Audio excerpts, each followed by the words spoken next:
नमो विष्णुपादाय कृष्णप्रेष्ठाय भूतले श्रीमति भक्तिवेदांत स्वामी नामिने नमस्ते सारस्वती देवे गौरवाणी प्रचारिणे निर्विशेष शून्यवादी पाश्चात्य देशतारिणे जय श्री कृष्ण चैतन्य प्रभु नित्यानंद श्री अद्वैत गदाधर श्रीवासादि गौर भक्तवृंद हरे कृष्णा कृष्णा कृष्णा हरे हरे हरे राम राम राम हरे.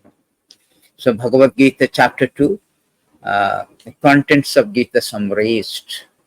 So in this chapter, Lord has explained entire Bhagavad Gita very succinctly to his dearmost devotees and friend Arjuna.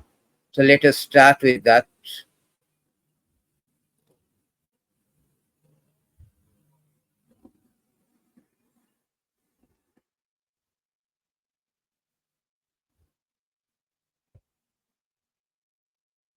So in the first chapter, Arjuna was overwhelmed with compassion to see his kith and kins, his relatives, friends, the gurus and grandfathers on the opposite side.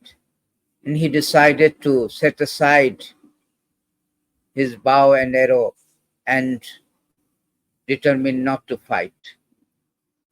And he was very desperate situations, and with great humility, without knowing that what is his proper duty. So with great humility and desperation, he approaches Krishna and accepts him as a guru. This is the first theme of this chapter 2, from verse 1 to 10. Dominantly, it is the Arjuna's acceptance of Krishna as guru. So here Prabhupada says that the fundamental aspect of spirituality to approach a bona fide guru. Because in every step in this material world, there is a perplexity. Therefore, it behoves one to approach a bona fide spiritual master who can give one proper guidance for the executing the purpose of life. In conditioning state, we are so much bewildered. We are captivated by Maya and forgot the real purpose of life. Therefore, it is imperative, it is incumbent, it is also mandatory for every living entity to approach a bona fide spiritual master to dissipate our illusions and get the respite and remove our perplexities. So one more thing is important in this aspect of spirituality, fundamental aspect of spirituality of approaching a guru is that who is a guru? A guru has to be very bona fide representative of the Lord, coming from the authentic lineage of disciplic succession, and he has also mastered the spiritual act, also mastered in convincing others about the ultimate goal of life. And he himself has completely taken shelter of Supreme Personality of Godhead. That kind of bona fide, authentic guru one should approach to mitigate our perplexity. So therefore, Arjuna, in a very bewildering condition, perplexing conditions, he is undergoing a very ethical, existential dilemma of life. He refused to fight. He declined to execute his duty as a Kshatriya. He was very confused, perplexed, delusion. In this state, precarious state of mind, he approaches Krishna by speaking, Karpanna daso pahata swabhava prichami tam dharma samuddacetaha yasreyasya nisistam buhitan me sisya teham sadhimam tam prapanam. Now I am confused about my duty, have lost all composure because of my miserly weakness. In this condition, I am asking you to tell me for certain what is the best for me. Now I am your disciple, a soul surrender unto you. Please instruct me.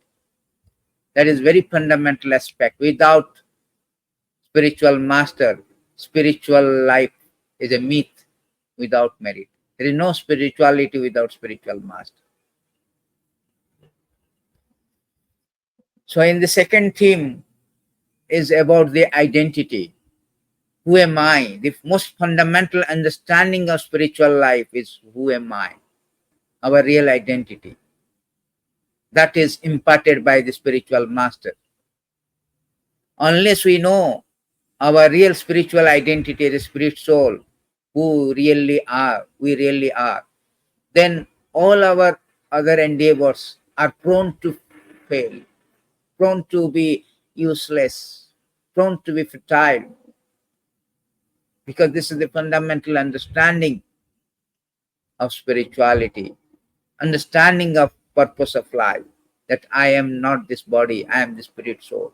Somehow and other, circumstantially, I am encased in this obnoxious temporary material body. As a result, we have an existential dilemma, existential dissension, and we are suffering with excruciating, painful life. We are undergoing the obnoxious principle of material misery, such as birth, death, disease, old age, on this foundation of faulty understanding. Therefore, we should, in the beginning, dissipate our misgiving, our understanding that I am this body. This is the second theme Lord has explained to Arjuna from 2:11 to 2:30. Then when we understand our identity, real identity, the spirit soul, so then one should execute on that understanding in order to get out from this material entanglement. So Lord spoke to Arjuna about dharma. Dharma is loosely explained or translated in dictionary, that is faith. But dharma actually means the duty that sustains our life. It is intrinsic characteristic that cannot be changed. Just like a water. A liquidity is the characteristic of water that cannot be separated from water. Salty is the characteristic of intrinsic characteristic of salt that cannot be separated. So that is really dharma, which is intrinsic characteristic that sustains our life, intrinsic duty that sustains our life.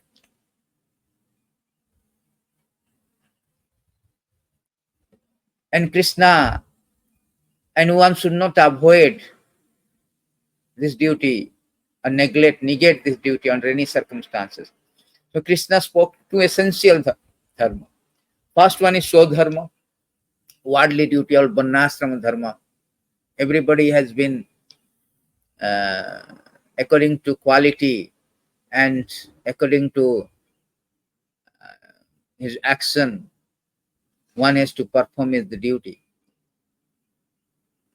So prescribed duty has been given as a Brahmana, Kshatriya, Vaishya, Shudra, Brahmachari, Grahastha, Vanaprastha, Sannyas. So this is called Swadharma. So Arjuna has got the Swadharma as a Kshatriya.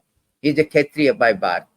Not only by birth, he is Kshatriya also by karma and guna. That is the important thing. So Arjuna's duty is to fight. So Lord inducing Arjuna to execute your Swadharma, so that this is a progressive life. By doing so, he will gain in the life. Then another kind of dharma called Sanatana dharma. Sanatana dharma means, that is also technically explained by Krishna as Buddhi Yoga or Bhakti Yoga, or action in Krishna consciousness. Eternal spiritual duty to engage in devotional service of the Lord, or acting in Krishna consciousness. So Lord is inducing Arjuna, motivating Arjuna to fight on this basis of this knowledge, that if you perform this Buddhi Yoga or Bhakti Yoga, you will not be implicated by any sinful reaction. On the other end, you will get the perfection because your action is in Krishna consciousness. You can avoid all kind of action and reaction of your performance of your action, performance of your duty. So this is the best method. Krishna explaining Arjuna, even a slight performance of this bhakti yoga, buddhi yoga will give us immense benefit, saves from the greatest of danger. So then, Lord, this is the third themes of chapter 2, which is called two duties, so dharma and sanatana dharma or buddhi yoga, bhakti yoga.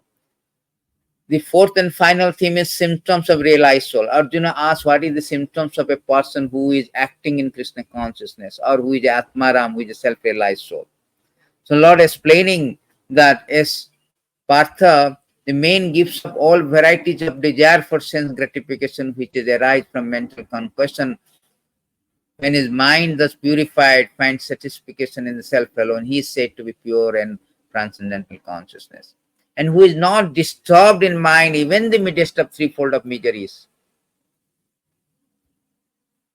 When there is happiness, he is free from attachment, fear, anger. The sage is called steady mind, astita pragya.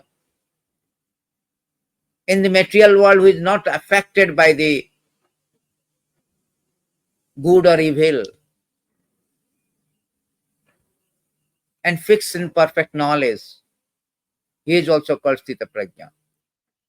One who is able to